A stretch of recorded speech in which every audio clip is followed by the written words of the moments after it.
Let me paint you a picture of my childhood.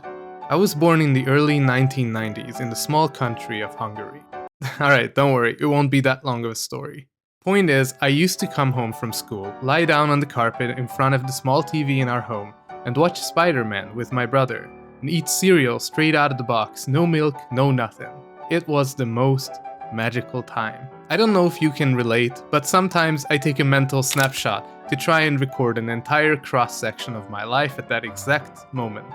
I remember the awesome stuff, like the girl I liked at the time, the video games we played on our little cathode ray tube monitor, and the smells of mom's amazing cooking, the way our dad used to take us ice skating and got us stickers for a sticker book after, or, the bad stuff, like my shitty math grades and the fact that my classmate almost broke my nose because I annoyed him so much. A magical time, really. Anyways, laying in that mighty uncomfortable position, eating dry cereal straight out of the box like the savage little kid I was, watching Spider-Man is just a mental snapshot that I will never forget, and one that I will remember fondly, like a classic once said. I wish there was a way to know you're in the good old days before you've actually left them. This is a feeling I got to experience for a few brief moments watching the Cuphead Show that just came out. If you haven't heard, this is a show based off of the 2017 cult hit video game Cuphead by Studio MDHR, a game you probably shouldn't play, by the way, if you value your sanity. No, but actually it is a very hard game, or maybe I'm just a filthy casual. So even though I couldn't experience the methamphetamine-infused cartoons of the 1930s America as a kid, the Cuphead Show actually just brought me back to my own childhood.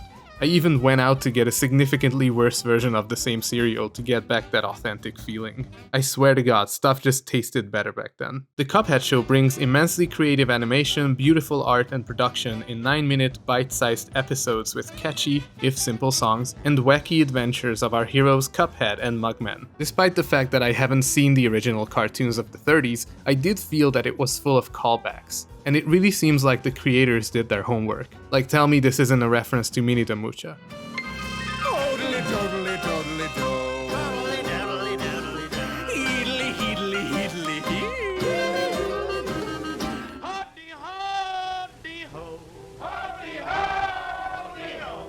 Hoddy, hoddy, hoddy. Hoddy, hoddy, hoddy. Heedy, heedy, heedy. Hoddy, hoddy, ho.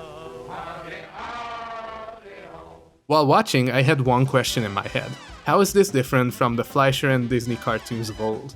Surely there has to be something other than the modern technology and other technicalities that sets this apart, and I think I can put my finger on it after watching the whole season. It is that the Cuphead Show is just not as innocent. It's not really a kids show, but it's also very infantile, so it's hard to pin it down. And this is hard to put in words, but maybe the best way to put it is, it has a spoonful of SpongeBob in terms of pure random silliness, fast-paced mini-plots, and physical humor, so it's lacking the consistency of those cartoons of old. But even more likely than all of what I just said, I'm reading too much into a 9-minute cartoon. So if you enjoy silly jokes, bad puns, simple, short, episodic stories, this will be your cup of tea. Don't be fooled by the 15-minute episode times either. With the intro song establishing shots and credits, you're literally getting 9-minute stories that are mostly self-contained, but have an overarching plot and even a season-end cliffhanger. And I for one would be more than happy to watch season 2. I just think they should have more of King Dice and the Devil, as they steal the show every time they are on screen. But who is this show meant to appeal to? In my opinion, the answer is not boomers, who were around when these kinds of shows aired, and it's not those who actually grew up on television cartoons like the millennials. For those, this show will lack the charm and innocence of the old age. No, this is artificial plastic nostalgia for people who never got to experience TV cartoons, children of the 2000s who find it hard to commit their time even to a 5-minute YouTube video, and who have the attention span of a goldfish with their TikTok-addicted brains and their dopamine receptors fried like a porn addicts when they first got their hands on a VR headset. This is a trend I recognize all over pop culture, be that music, films, art, everything is retro nostalgia, a remake, a reboot, a rehash. Originality isn't dead, but it sure is a scarcity. But this is just forcing something that doesn't work without the circumstances of the pre-2000s life. It doesn't work if you can just binge the whole thing in 2 hours and you don't have to watch annoying commercials, and if you don't eat dry cereal straight out of the box, laying in an uncomfortable position. It'll be watched on smartphones while taking a dump, and 15-year-olds of today won't understand what the hell is wrong with the picture quality. So is the Cuphead Show bad? That's not at all what I'm saying. It's actually one of the most creative cartoons I've seen lately. It's short, sweet, and charming, and well worth the little time if you want to watch what is essentially a high-quality kids show targeted for Zoomers, but actually more enjoyable for millennials.